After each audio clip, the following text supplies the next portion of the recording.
More or Nothing. Hello and welcome to this episode of More or Nothing. We have got none other than arguably the form centre in the Premiership, perhaps even in the world right now, in Benhard Janse van Rensburg, Max's teammate at Bristol. We're with Max and Ryan as always. Max with a bit of a cheeky little shiner, but also shiny times after a fabulous derby win over Bath. How you doing, mate? Very well, gentlemen, very well. Yesterday crippled with a hangover and a back like a question mark. There we were, Saturday.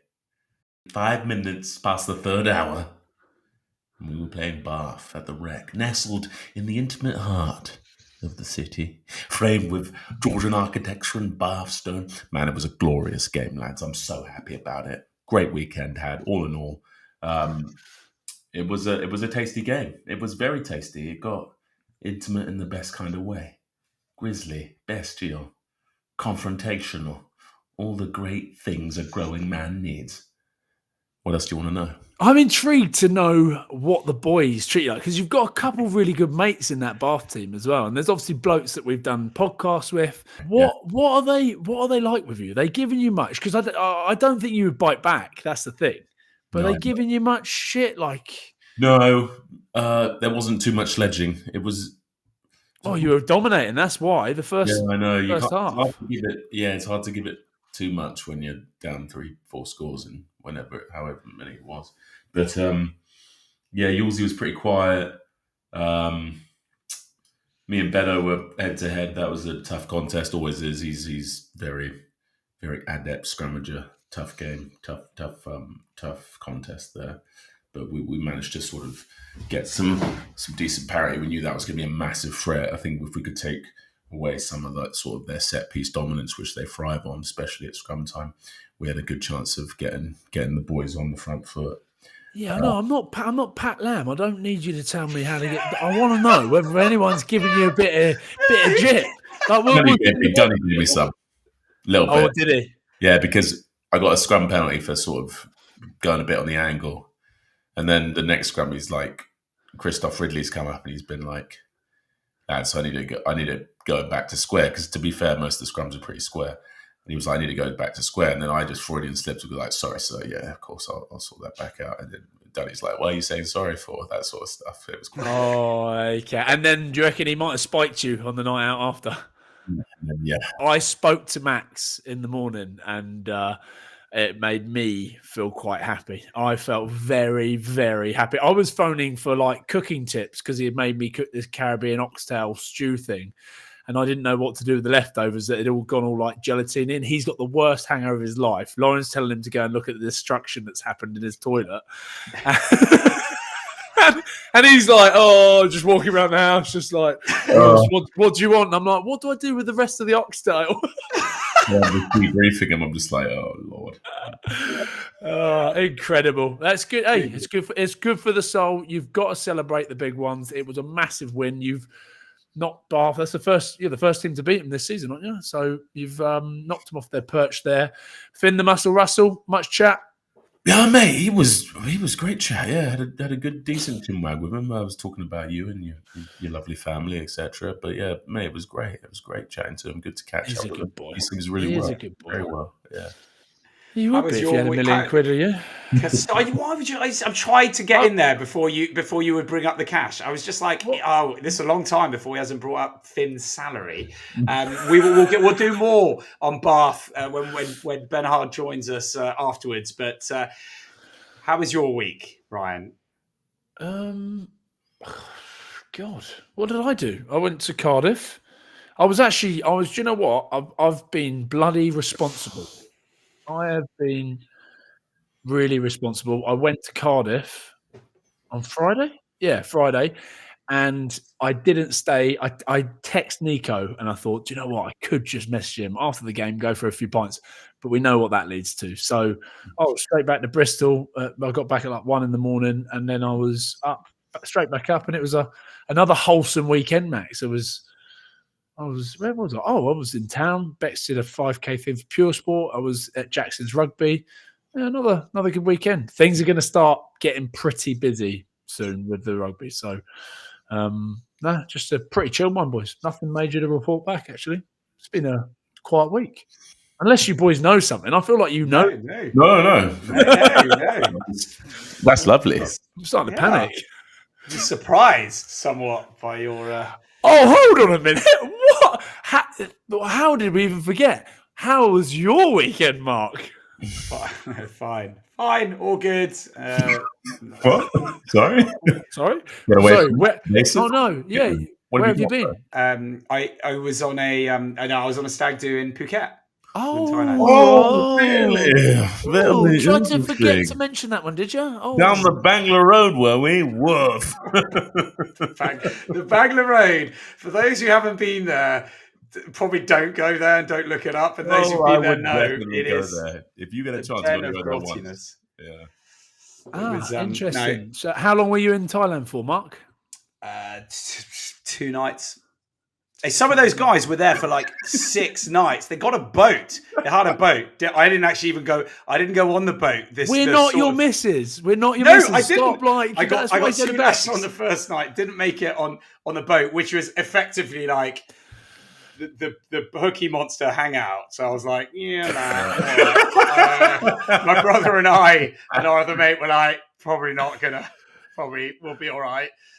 So then we just chilled by the villa. But yeah, it was a good weekend. Phuket. Bloody love Phuket. Oh, so jealous. Yeah, I'm also jealous. We've got a follower that's messaged us actually on the YouTube channel. They've commented saying, "Boys, I'm in Thailand. Head out whenever you want." So actually, I think there's an episode there where we go. An episode.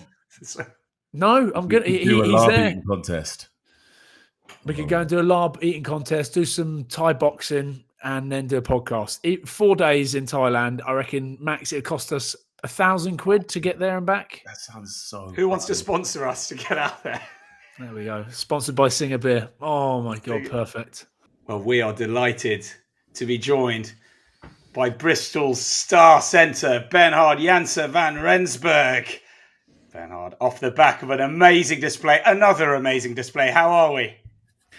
Yeah, I'm very good. Thanks for asking, Mark, Ryan, Maxi. Good to be joining you guys. It's an honor and a privilege. Mark's asking how you're feeling after the game. I'm wondering how you're feeling after the weekend. I'm getting old. Okay. I'm getting old. The nights out after a game, it's not the same as what it was. I really enjoyed that game. I thought after the game, I had this feeling in me that it's going to be a big night. And then, as it got later, I could feel I'm getting old now. I can't do it anymore. Oh, lovely. Out in Bath, was it, boys? Nah, not for that, didn't you? Oh. Not for me. I came back. I'm trying, obviously, because I'm South African, I'm trying to organize after wins like that to have a massive barbecue at my house, that's my type of vibe. I can't do this nights out, clubs and all that stuff anymore. But yeah, a few boys stayed up in Bath. No one was really keen to come to my house, so everyone went somewhere. So I tried to tag along. Didn't go so well for me. Back home early. So yeah, that was me. Brandy and Coke? Brandy. You see, that's the problem. Because I'm in the UK, I would love a brandy and Coke. That would keep me up all night. But yeah, they don't sell it over here. So you got some supplies though. I do. Yeah, I saw them. Yeah, you were cracking them out. They were very. You don't want me to show. You don't want me to show my liquor cover. To you. It's stacked full of brandy. Oh, lovely. Max, how did you take Bernhard's night out? Like, let's give your perspective rather than his. Like, I'm too old to do this, and had a few too many and came home. Nah, I got it so. BV, I don't know if I told you, but I got it so wrong in Bath. That's all right. Complete- I've heard stories as well that you're not the only one that got it wrong. So Yeah, we just got overexcited. Huge derby victory. The changing room was just a riot. Everyone was feeling themselves. Next minute, we're at Dave Atwood's Aperol tent. We're getting weird. Then we're on to the pubs. Then we're into Walcott House. And yeah, after that, my memory got hazy. But like BB says, we're getting old now. I realized I was home by 1. That is very miraculous for me after a night like that, especially with that amount of blackout. But we did well. We did well. Beaver, you've sold yourself short there, though. I still social. You're pretty good. I can still say I'm a little bit younger than you because I was home at 2:00, so I made it an hour longer. Boys, what a victory though! What a victory down in Bath. Like as they come, derby matches. Bernhard, you must have enjoyed that one at the Rec. Yeah, a lot. Obviously, I'm not from here, but listening to like the stories from coaches, younger players, growing up in Bath, you actually realize that it's so much more than just another rugby game. And that sort of gave us that emotional spike before the game, and the boys delivered. And yeah, it was absolutely amazing feeling. Talking about the game, Bernhard, I mean, you had to switch positions, and you seem to be just as comfortable in both. I mean, are you happy more or less? And you obviously played fly half as well when you were younger. Are you pretty happy in most positions? Yeah, I would say I'm so growing up.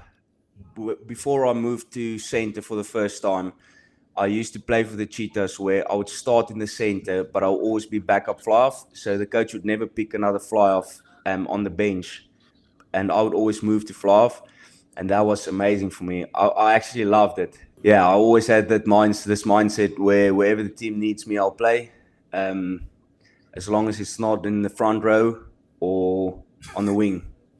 Hold on a minute. I've just clicked. Was that you talk about the 6-2 split? Was that Franco Smith? Yes, he loved it. I completely forgot that he was your coach at Cheetahs, wasn't he? Franco Smith of Glasgow Warriors. Yeah, now. he's actually. I don't think if I wasn't coached by him, I don't know if I would ever have played in the centres, because he's the first one who came to me and he's like, he wants to play at 10 and 13 to be an extra distributor. So yeah, that's where I technically started playing centre. And when the new coach came in, he wanted to pick someone else at 13, and he just moved me to 12. So yeah, now that's exactly what happens with Glasgow Warriors at the moment, because they've got Tom Jordan who can slot in at 12 just as comfortably at 10, and like Adam Hastings played 10 last week, and they put TJ out to 13, so he's got options. So that's crazy. Loves it. Yeah, he loves it, and I'm actually very grateful for it, because I feel like it sort of opened a lot of things for me. Being able to play a lot of positions. If you're not in a starting lineup and a coach wants to go a 6-2 split on the bench, you're one of those guys that always sort of can make it, because you're giving him so much more options if there's an injury in a different position or whatever. So yeah, I'm grateful for that. You might have heard of Stuart Barnes, Bath legend. In the Sunday Times, he wrote an article you were mentioned in briefly. I'll read you the headline. England must select Benhard Janse van Rensburg in time for World Cup. If Benhard Janse van Rensburg were English qualified, he'd be the first name on my England team sheet, and you are the saviour of English rugby. Yeah, I don't really know what that means, because English is my second language. So hey, look at Scotland. Look at Scotland, fella. I'm just playing rugby, enjoying myself.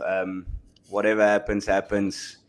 In the future, I still, in any case, have this season and next season before I qualify. So, and if it comes to that, and England wants to pick me, I'll never say no in my life. It's obviously sort of like a job. You'd love to play for your country where you're from, but I mean, if they don't need me, which is fair, they have Damien and Andre. If they don't need me, I'm not going to say no and let an opportunity pass.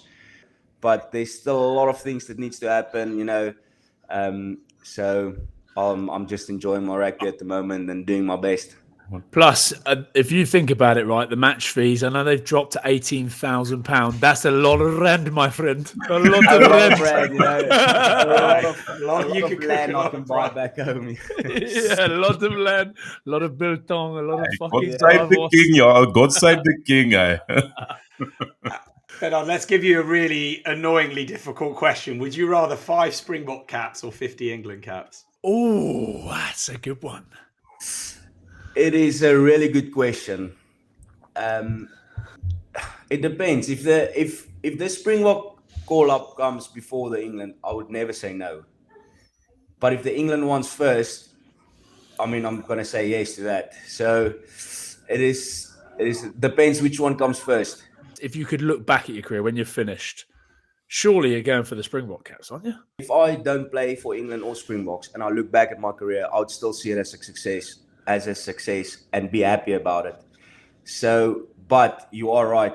Like thinking back, love to play for your own country. It means so much more. Like for your kids one day, if I can tell them I've played for the Springboks, if I tell them they're going to be very proper Afrikaans. So if I tell them I've played for England, they're going to look at me like, why did you do that and not play for South Africa?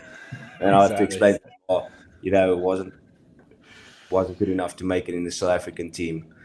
But yeah, I agree. I would probably say the South African cap would be a lot nicer. Thinking I'm probably going to spend the rest of my life after rugby in South Africa and not in England because the weather is not for me. And the farm, it's cuck. It is cuck. Hunting back home would be so much nicer. So yeah, I agree with that. Bernhard, I think you've got a very easy answer if they ask you why you played for England, not the Springboks. And you'll be like, look at the size of your house. They're going to have a lot of nice guns. Yeah, look at the size of your gun. Forget the house. Forget the house. Forget caliber. everything else. Look at these cows. Look at my big shooters. Bernhard, let's get into the game a little bit. Quick words on Santiago Grondona. How good he was, considering it's his debut, and especially given what happened to him last season. Yeah, he was absolutely amazing. He's a different breed. He's almost half South African, with the way he plays. He rock hard, loves to carry, loves to tackle. Needs to work on his kicking skills a little bit. Tried to do a spiral on one turnover and he absolutely shinned it straight down the middle. But yeah, he was really amazing for us. How niggly was it on the pitch? Because it looked like there was a bit of spice going on. Yeah, definitely. I'm actually shocked that I didn't see Genji, pick up a scrap with someone or something like that. There was nothing really off the ball, but clean wise, the physicality level, it's an extra 5-10%. I can literally feel it in my body. Monday morning. I don't know if it's the Saturday night, really good recovery as well that helped for it. I can feel that I'm a little bit more sore than a normal rugby game. You boys were 36 points up. You had a bonus point after 36 minutes, didn't you? Bonus point after 36 minutes. But there was that moment where Finn goes through and you start to feel them get a bit of momentum. Were you thinking, oh shit, they're coming back here? Yeah. So we were bonus point in the first half, but second half, scored a try. We scored, think straight back, which felt a bit more comfortable. We went through that period of 8 minutes with the yellow card where we didn't concede a try. Felt really good. And then they scored 2 tries back to back. And then after that, we got the Santi back yellow card. I thought, okay, we're back to 50 now. We'll be fine. And then Finn, scored the show and go. Obviously feeling a little bit stressed, don't want to give them.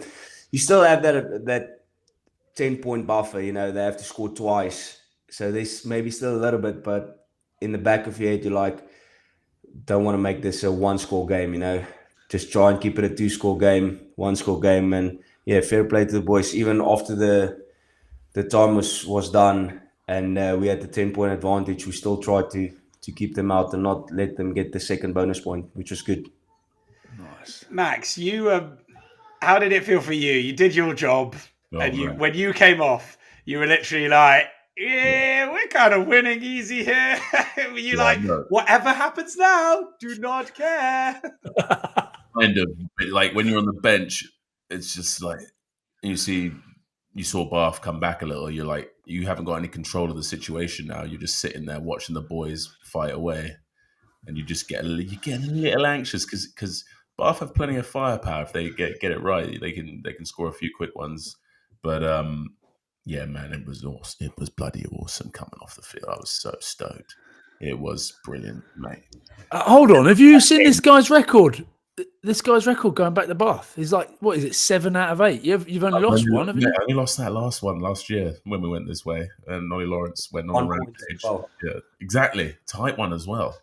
So yeah, man, it's been slightly smug, Ryan, slightly smug. Well, I'll tell you what you shouldn't be. No, what you shouldn't be smug about though is Bernhard. I don't know how you feel about this, mate, but I'm sure you had ditched that fucking helmet of yours, and it was back on at the weekend.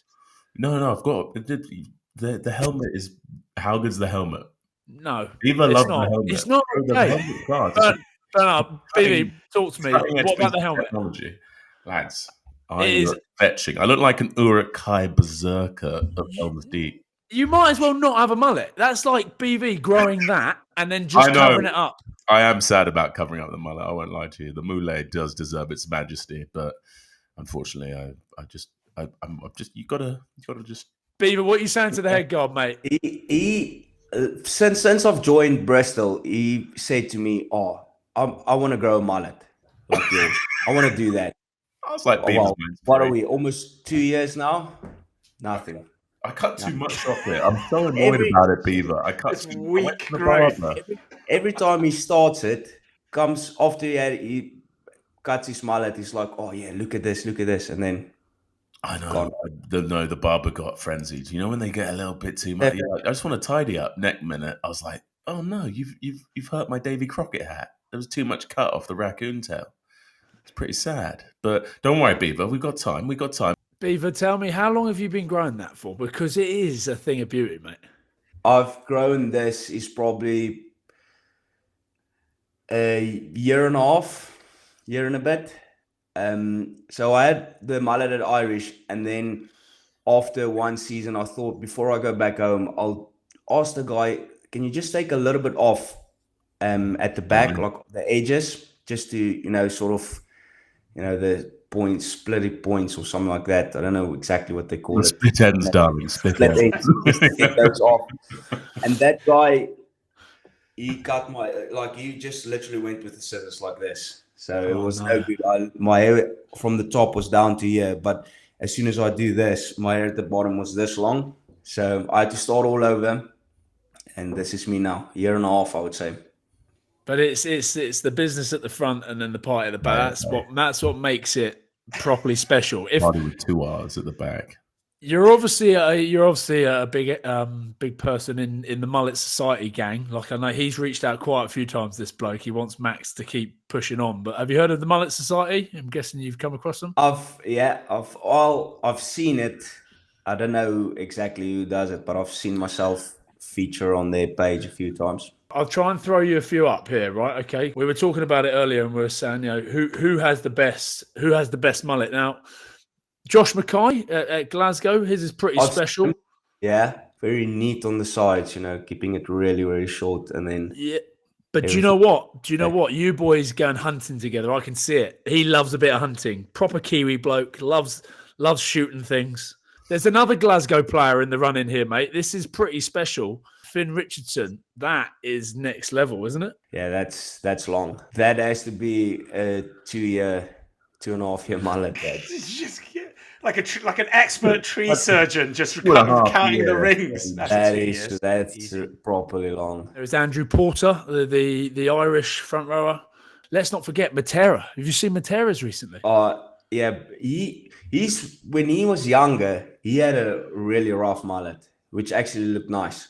But I can see he's bringing it back. I like it. I feel like more people should do it. Yeah, Good Hughes obviously got a good one. Oh, yeah. Nah, that was pretty naughty. Oh, enough of the mullet chat, boys. Yeah, but one of the questions from the fans, they said, does it make you faster and stronger? Stronger, maybe. Yeah. What was it that made you want I always wanted to do it. just to say, like, my dad showed me photos when he was in the army. He had a really long mullet as well. So I've always wanted to do it. And then again, my missus wasn't really happy about it. She didn't like it that much. And then one day I went to the barber and I was like, oh, I'm just going to give it a go. You know, I can always just cut it off if she doesn't like it. Came back and she was all right with it. She said, oh, it actually looks all right. And then we just made a deal. She asked me I have to use conditioner and better shampoo and stuff. I can't use the 5-in-1 stuff that I wash my whole body with. And I've never taken it off. Talking about your missus, there's actually, so I'm going to go flick through some of the questions. We chucked them up to the fans today. One of them said, how many ladies does your partner have to fight off with that mullet worthy of Helm's Deep? No, 0 at the moment. At the moment, still time. Someone else said, is your mullet the source of all your powers? Answer that. No, there's a better source for my powers. Oh, yeah? That comes in a green bottle that you only get in South Africa. Yeah, man. Oh, Bottle of brandy. Okay, very lekker, very lekker. Who's got the, with that as well? Who's got the better jokes in the Bears camp, you or Max? Nah, Maxi. Because I feel like I have really good jokes, but most of my jokes is Afrikaans, and if you translate it to English, it's not as funny. And Beaver makes the boys laugh. Like when you talk to Coach Pat, oh my God, it cracks me up when he asks you to talk in meetings. He's like, hey, Coach, everyone's a 7, Coach. That always gets me. I'm like, that's my guy. And that's the first problem. And the second problem is because I can't speak English properly. Most of the times I tell the joke and people just look at me, not realizing the joke's done. You know, there's sort of like a language barrier type of thing. So they don't understand all my jokes. Well, you've answered a few more of these. I'll just throw them out there. Would he play for England if selected when he's eligible next year? You've pretty much answered that, yeah, if the box don't come a-knocking. How is your mullet so beautiful? You've told us about your regime. Now, you're going to have to help me with this one because this is from one of the Bristol boys.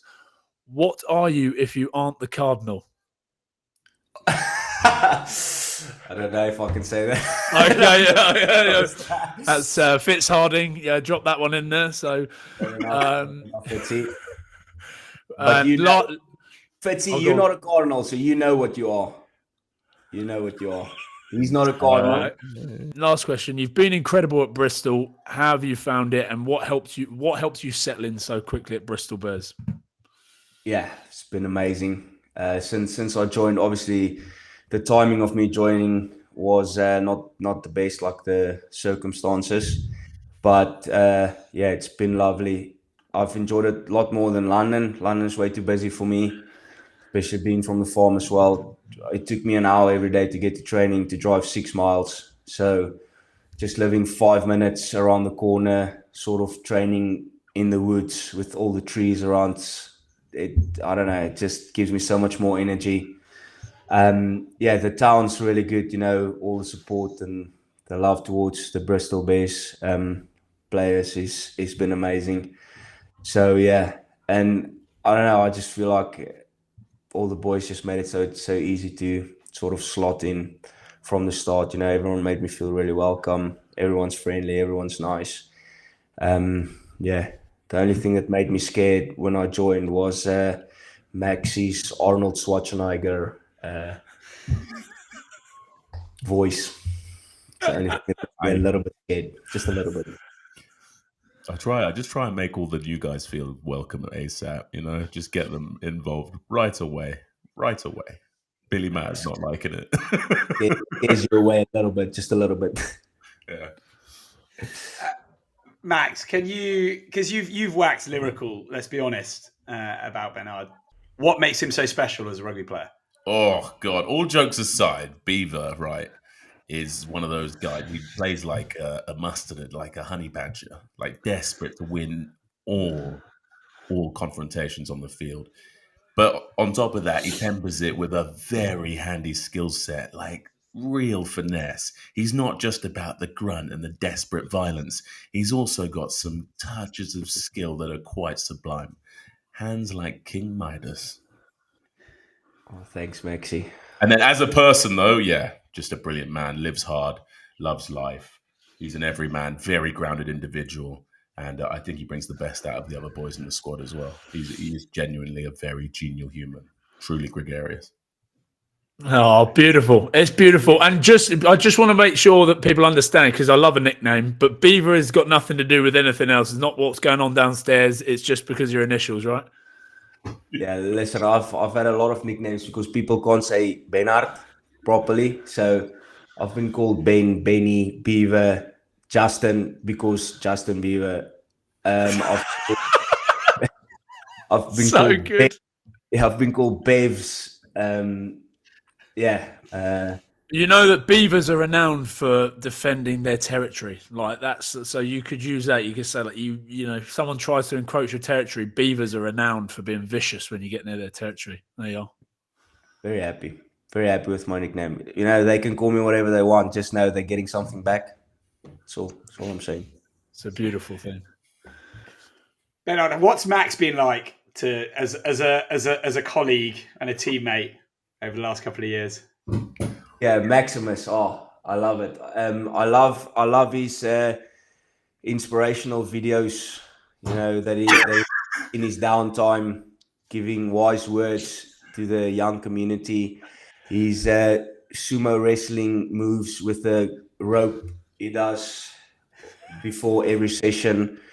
I love watching him gym without his shirt as well. People wouldn't think that guy's a prop, you know. He runs a Bronco faster than me as well. Yeah. Well, I think he's probably one of the first guys that I laughed for and with when I joined the club, you know. Always makes you feel welcome. He uses big words, so when I first joined, I struggled to, you know, sort of get in that flowing conversation with Maxi because of all the big words he uses. So I don't catch half of the things he says or understand them. So then I just smile and nod, and you know, then he just goes over into his Arnold Schwarzenegger voice, and then I'm like, we're fine, yeah. And Bernhard, is he as late as he always is for this? Like today, I was surprised, but does he annoy Pat? Does he piss Pat off? Does he upset I'm Pat? so glad you brought it up. Maybe not. He's not always late. Maybe the late thing is not always there, but the one thing that he always does is so we have every session we have 3 different skill groups. But the skill groups is not the same as the teams you play in. And Maxi is always in the wrong group, always. So as soon as they divided the groups into, let's say, equal numbers, 12, 12, 12. And then he'd go around and he'd ask, numbers. And then one team would go, we have 13. And then he'd straight away know. Before even looking at all the names, he'd go, Maxi, I think you're going to be in the wrong group. What group are you supposed to be in? And then Max is like, this group. always. It's me again, Pat. No, he loves it. Good. How frustrated do you think Pat gets with Max? Do you ever see it? No. I think he's a very serious guy, but I think like underneath he loves it. It's a funny joke. It's a nice joke. You can see afterwards he enjoys it. He laughs a little bit, you know. It makes all the boys laugh. So I think secretly he does enjoy it. Maxi being in the wrong group every single day. A little bit. Legend. Thank you so much for your time, Bernhard, mate. Good luck for the rest of the season. Thank you very buddy. much. Thank you very much for having me. I really appreciate it. Enjoyed it a lot. And yeah. And now for our WOLFCRAIG moment of the week. Ryan, what have we got?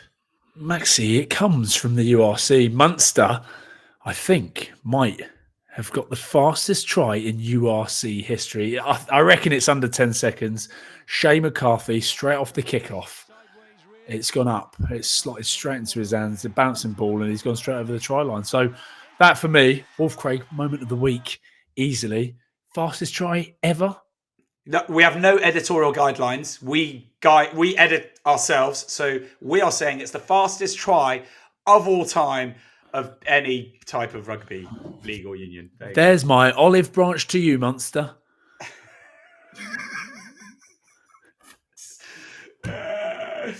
But a huge thank you to WOLFCRAIG, as always, for being with us on this journey throughout from day one. I mean, guys, for those of you watching on YouTube, the QR code is right there. They are the official sponsors, of course, of Maul or Nothing. Head on there. There's a Maul or Nothing pack as well that you can get on there and get yourself a very tasty whiskey or a tasty gin. And get involved. Thank you to WOLFCRAIG, as always. Oh, with your little fingers. Oh. Let's talk about a few other games over the weekend. Starting with the team that none of you guys thought would be doing anything this season because you left them out of your top four, which is weird. And I had to point out that they kind of just keep winning. That's what they do. Against the team that, let's not forget, Max has called his dark horses. No. And I got them this weekend. And Ryan said they were going to struggle. They were going to struggle, and they have, because it's the first time in their history that they've lost their opening 3 games. Exeter, I think, are in a bit of trouble, boys. I called it. I know we didn't mention Sarries, but let's look for things we did mention. And I don't know, they just look a bit lost. Sarries are good. Like, is it Burke, the Owen Farrell's replacement? He looks pretty handy. Him and Lazowski, they've got a nice little partnership going on there. They found something special. They've got Sarries, to be fair, a lot of young players in there that are doing well. Bernhard was good. He was good. He was all over the place. Reece Carey for a prop max. He can move, eh? The big man can shift. How is he not playing for Wales? It's madness. I don't understand it. What's going on there? Did you see? Do you remember? Did you see how the ball goes wide to him? Yeah, he's in the open. He's just like smiling, throws a sweet one off the right. How good? Yeah, fair play. That's his second, because he went back to Cardiff, didn't he, from Sarries? Yeah, no, he's back he did. Yeah. So yeah, he's he's going so well. Massive human, absolute freak show athlete. Moves very well for a large and in charge gentleman. But Sarries dominating the Premiership, eh? Yeah. Bro, they're on fire. Tobias Elliott as well, scored in every game. The young winger for Sarries making a statement already this season. Big breakout year for him. Featured a little last season, but yeah, he looks like a handful. But yeah, Sarries are on well, as usual, very consistent. Tom Willis also featuring strongly. He looks like a real handful, rambunctious at the back of a resurgent Saracens scrum, which was also on top for large parts of that game. It was pretty dark. It was pretty dark from the commentators, wasn't it? Yeah, this game's lost. They looked lost. They looked defeated. It was like, what was it, like 30 minutes in? I was like, oh, fair. Oh, good. Who's going to win a game first, though? Newcastle or Exeter? That's the Exeter. That's the one you look at. They're both down the bottom. They're both struggling. Yeah, but I feel like that win against. So obviously there was that controversial last second try from Leicester Tigers down at Sandy Park through the divine grace of Tommy Raffle. But I know, but they can win. With that win, it changes a lot. This is a psychosomatic performance. This is all a psychological problem. Like a lot of that team are very well established professional rugby players, and I'm very sure the caliber will shine through and they'll remedy the situation.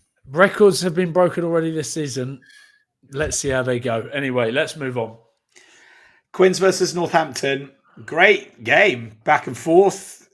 Ultimately, Saints class coming through. Marcus Smith at 15. I mean, he's just still looks that sweet step of his, just making people look. Do you reckon he's your favourite rugby player, Mark? Is he your favourite rugby player? He's 100% my favourite rugby player. Of course, he's Eurasian. Yeah, but it can't just be the only reason. He's your favourite rugby player? That's the main reason, Ryan, I think. Yeah. He's also very good. Yeah, I love He's proven that it's doable to be elite level and Eurasian, where we've like classically been quite small and not seen as good enough. Imagine the day we get him on here, or if we get it in person, Mark is going to be so happy, isn't he? We probably don't even need to turn up, Max. But yeah, he was brilliant, very, very good. But it was a class game. But two of the more aesthetic brands of rugby being displayed by Saints and Quins, mate. Yeah, Saints for me have just got such a good young core group of players that you just think they're going to be dominating for a few while. years. Yeah, they've got that group of players, right, haven't they? But I think Quins have got some strong guys coming through, like China coming south. You forget how young he is. They got Jabulu in the hooker. I like the look of him. He looks class, very tasty. Obviously, Marcus Smith, young guy. Finn Baxter. I think Quins have got a lot to look forward to as well. They're going in the right direction. I think Oscar Beard's looking tasty. He got included in that England camp this week as well. So yeah, I think both those teams are in quite healthy spots in that regard. The Prem is enjoyable. It just needs a couple more teams, doesn't it, Max? Let's be honest. It does need a few more teams to make it a bit more. I feel like when we round up the Prem, we're rounding up 5 games a week. It's just not enough. I agree. Absolutely. But it is the state of the circumstances at this point, sadly. But the stadiums looked like they had people. You were at a full house. Obviously Franklin's Gardens looked pretty full. Let's go to quick word on Sale, Gloucester. Sale, lots of points. But nice to see Cowan Dickey, that we've had on the show before, back in form. Yeah, he was back to his best when he's been recalled to the England setup. Yeah, he looks ready to go. Looks like he's got the bit between his teeth. Thought Sam Bedlow a strong outing. Ben Bamber, big fella, very. Oh mate, wait, you see the locks for Sale? Are they absolute units? Are they? Mate, there's one of them that makes other humans not look like humans. It makes adults look like little rugrats. LaRue Roots. Yes. LaRue Roots, my God. 6'8.5" and 38 clicks. Yeah, he's got a hip bone like a grizzly bear. Oh. There's no way, he's horribly massive. At least 35 hands of the finest high velt flesh. Just in there to destroy mauls. Yeah, just the seam breaker. Yeah, just send him on the seam. He will do very well. Training wrecker. Can you imagine him at training? Boxing blokes. Yeah, and he steps on you and your whole foot is just gone, imploded with his size 18 feet. Oh, mate. It was there was some good pictures because obviously we got our Fijian following to see Waisana Valevu and Big Tuasui catching up. Boys, I worry what's happening with Fiji at the moment with all this stuff around them not getting paid, and you've seen all the stuff coming out with. There was leaks of the meeting they had in the Fijian camp. I just hope it doesn't put a dampener on their autumn tests when they come together. Hopefully it gets sorted out. You've seen Dan Leo, he's obviously a massive advocate for the Pacific nations, and he does a lot of stuff for Samoa. So he's saying they need to have the same sort of thing in Fiji. We can be that if you want Fiji. Just reach out. But I just hope they get all their stuff sorted coming in, because you want to see that Fijian team with all the superstars in it coming into the autumn tests, hammering teams.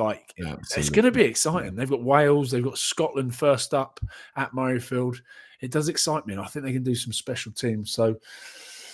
But the boys have a platform if they want to. This is the other thing. And I know, look, this is part of our job as well. It is so important when you saw Wisea and stuff actually coming out and saying, look, this is what happened. And then you've got the Fijian kind of on the politics side saying, well, show us proof. And the players are saying, well, the proof is that we're telling you what happened. So it's, look, they're fighting the powers that be. But then we, as the official, unofficial Fijian podcast, need to be calling this stuff out. We clearly, Ryan, you believe that the players were not paid on time, were given these assurances, and that they're being used in a sort of weird political porn kind of game, right? Yeah, it's strange. I mean, I know they've always had a few issues with payments and whoever it is in the Fijian Rugby Union, but yeah, it's not good, is it? It's not a good look. So I'm sure the boys will get it sorted. So yeah, Tosho Viti. Yeah, fair enough. Quick word on Wilson's main man that we love from the Barbars, Isaiah Perezi. big didn't get moments, yellow. and he did get yellow. First Huge time game. this season. Massive performance. He was class. And Cheika getting banned. What's the chat there, by the way? Why has he been banned? Lads, I have no idea. Apparently, he had some problem with the independent doctor. It might have been to do with multiple. Do you reckon it's to do with that? It must be the ex-Leicester game.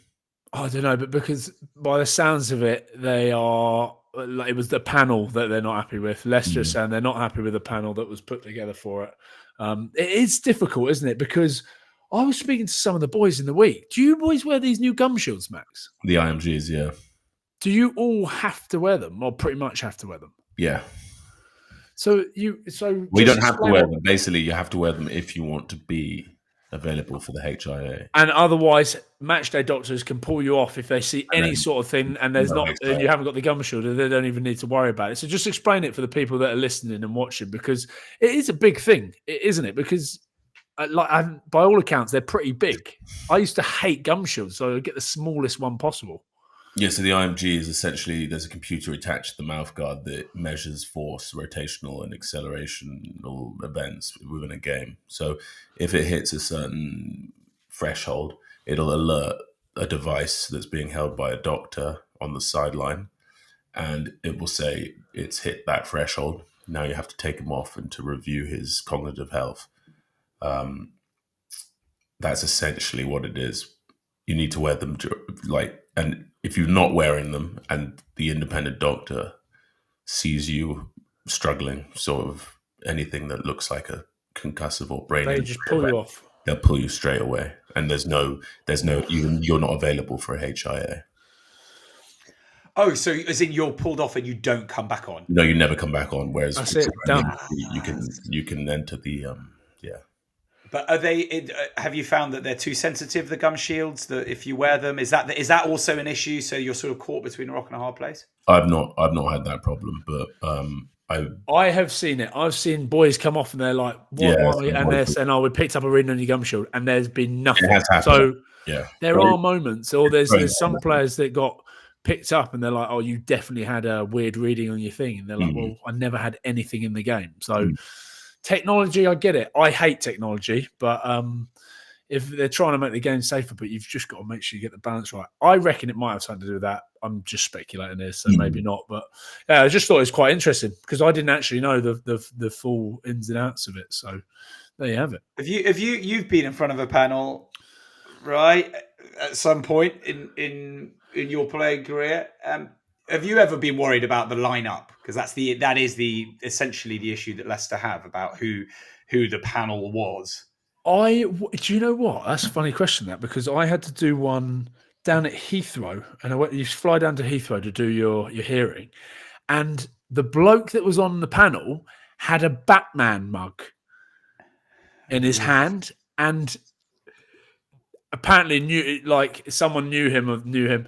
Had a Batman mug in the whole thing, and they were like, I clocked it, and I was like, that's a bit weird. But someone was like, that is completely out of order. I can't believe he's got a Batman mug in his thing. So for those who don't know, Ryan was dressed as Batman, and why he was at the panel. Yeah. So that that wasn't anything not to do at the with panel. that. He wasn't dressed as Batman at the panel. Altercation one night dressed as Batman, which got me in a bit of trouble back in the day. But yeah, so there was one of those. The other one, but there was a lady in there, and I had to talk to Lee Dixon about, who was at a birthday party, on the phone about, it was when I got done for grabbing testicles. Accidentally, I groped hold of his nuts when at the side of the scrum, but there was a woman in there, and then they were asking, what part of did you grab? Was it a penis? Was it a testicle? And I'm like looking around like, what is this? Whoa. So yeah, there is a bit of that, but I wouldn't really read too much into it in terms of the panel. Fair play. Let's move on to the URC. Leinster still perfect. South African teams looking dominant. There was some, as we've heard, very, very fast tries. How'd it go, mate? Ryan, give us your roundup. I've got to be careful. Glasgow, Friday night. Let's just stick with that one for now. Against Cardiff, it was just you score, we score. It was ridiculous. Sione Tuipolotu, boys. Yeah, that try. 100%. Mate, it wasn't just that try. You should have seen him in the game. And Tom Shankley's going, oh, Cardiff defence is, needs to be better. That is woeful defence. No, there's an overriding factor here. It's every single time the common denominator was Sione Tuipolotu was carrying the ball, and just like a wrecking ball. If he is not a Lions guarantee, You want him the starting? mate, he's definitely starting for the Lions. People that are watching and listening to this have to agree with me and let us know in the comments below, because I'm telling you now, you're crazy if you don't believe that Sione Tuipolotu is going to be a Lion. Mate, he's the best. I think he's the best centre in the world at the moment. Wow. Owen Wilson. Wow. I'm telling you, it's he was on flames, as was Tom Jordan as well. Pretty special, but it was one of those games just forward, backwards. But go and have a little look at the highlights. Or there's plenty of clips. The Dan Thomas try did crack me up though. Oh, when he pushed Jamie Dobie over and just fell on the ball. Oh my god, that's what I mean. It was like that. It was like another Final Destination of tries. That was just so funny, yeah. In slightly funnier circumstances, I did flick onto the Edinburgh Lions game in Joburg. It was 35 degrees, and it was 48-0 at half time to the Lions. Oh no! But Edinburgh won the second half 21-7. Yo, so every cloud. Yeah, I'm pretty sure it's 48-0, and they were stacked as well. Maggie, Jamie Ritchie, Hamish Watson in the back row. Lions are. I'm telling you, if you have to go over there and play against the Lions in 35 degrees heat on their bone dry pitch, it's a tough old place to go. But it's a tough place to go. But not that tough, is that what you're saying? Well, you can't be doing that. They must have. Well, I don't know. Maybe they've been at the Grand. I think it's called the Grand. I've never. Yeah, maybe it's a place that similar to where Mark's been in Thailand. But maybe they've been there all week. I don't know what happened to Edinburgh. But they, boys, are not looking good. I actually had someone reach out on the Maul or Nothing. The Maul or Nothing Instagram is basically said, do you think that they should just leave Sean Everett in South Africa, come back and give someone else a shot? Because they're 3 from they've not won a game. They've got a team on paper which should be doing bits in the URC. Edinburgh, boys, struggling this season. Serious struggle street. Big news this week, by the way, coming out tomorrow. This will be out before it's out, so we'll probably get in trouble. But the 1872 Cup for Glasgow is at Hampden for the first time ever. So they're going to do the game at Hampden. So they're going to have, hoping for at least 25,000 there. In a football city, to get that game there is massive. So that's around Christmas. Make sure you get your tickets for that one. Like I said, we might get in trouble, but it doesn't really matter. What else are we going to talk about? We're going to look at, the Sharks nearly lost the game, but another late comeback. They're down at the Dragons Rodney Parade, where people have 3 eyes. And unreal. Have you ever been to Port Talbot? Anyway, Dragons are up 22 points to 5. Esterhazen he's on flames. The man is built differently. He's doing all sorts of bits. He's pulled it back from 84 minutes on the clock. Dragons have managed to pull it back. They're 30 points to 26, so they're winning the game. The Sharks camped on their line. 84 minutes, cock in the red. The Sharks go over and sneak the win against the Dragons. They were my dark horse, the Sharks. I said they were going to do well. When they get their Saffers back, they're going to be in even more fine form. Other than that, no real surprises. Munster hammered Ospreys 23-0. Stormers won against Zebra, which was always expected. That's about it. Connacht just sneak a win against Scarlets, a tight one again, but Connacht looks pretty good this season. There you have it, my URC roundup. Did you see what happened in the top 14 again? What happened to Toulouse again? They got beaten by Cass, boys. That's 2 weeks in the bounce. Yeah. What has happened to the champs? We need to get Schmog back on here. 28-23. Come on. Don't forget. France is still very much the home matches. You win all your home matches, and that is they're not a walk. It's not a walkover to head to Castres, even if you are Toulouse. Is that a derby match, Cass versus Toulouse as well? Is that a bit of a derby match? I think it is. It looks pretty tasty. They're stacked with the Fijians. Johnny Gray, first game for Bordeaux. The big fella's out there. off and running. We're gonna have to get him on. It'd be funny to get on, but they beat Bayonne at home, Bordeaux. So we'll keep some tabs on the top 14. Don't worry, I'll do the homework. I'll find out what's going on, and I'll keep you boys in the loop. The French connection, baby. Richie Gray leaving Glasgow. Yeah, I did see that. You saw that? Everyone asking me, the messages coming in, where's he going, where's he going? Even on the TV Friday night, big announcement today, where's he going? I just told everyone Crusaders for a laugh, and they were like, no way. Yeah, is it? Yeah, Crusaders. It's not. It is not. Do you know Crusaders. where it is? I do know where it is, Man, and I will. I'll tell you because it's yeah. not my place to say. He's a good mate of mine, but Right. Max could be close. I'm speculating, purely speculating. But, I mean, if there was a place you would send the big fella, it would. Imagine the yen he would make. That's all I'm saying. My God, so much yen. Oh, he'd be a superstar, wouldn't he? Yeah, he'd be. They love a good, huge, tall person. Tall, blondie. Fabulous work. Well, I'm glad you didn't give it away, even though it felt like you just wanted to give us more hints. Oh, Max, you're close, but yeah, you're Rich's mate. So, in any case, boys, huge thank you as always, and a big thank you to all of our listeners and our viewers. Thank you for taking us past 10K on Instagram and also on YouTube.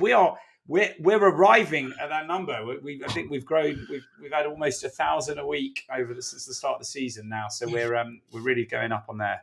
Talking of YouTube, keep your eyes peeled this week because myself and Max little visit to the PFL. That vlog is ready, Max. That's coming out. We've had a little look at it. There's some funny stuff in there where me and Max get weird with some very violent men. Who doesn't enjoy that? Mark. Wait, I don't enjoy. Oh, scaredy cat. No, just such a weird, such a. Hey, I forgot. By the way, Max, I forgot to mention to Mark. Remember that bloke that offered me a charity boxing match? What do we feel on that? Have you heard? Did we speak about this? No, we haven't spoke about this, and this is important because we need to do this, Ryan.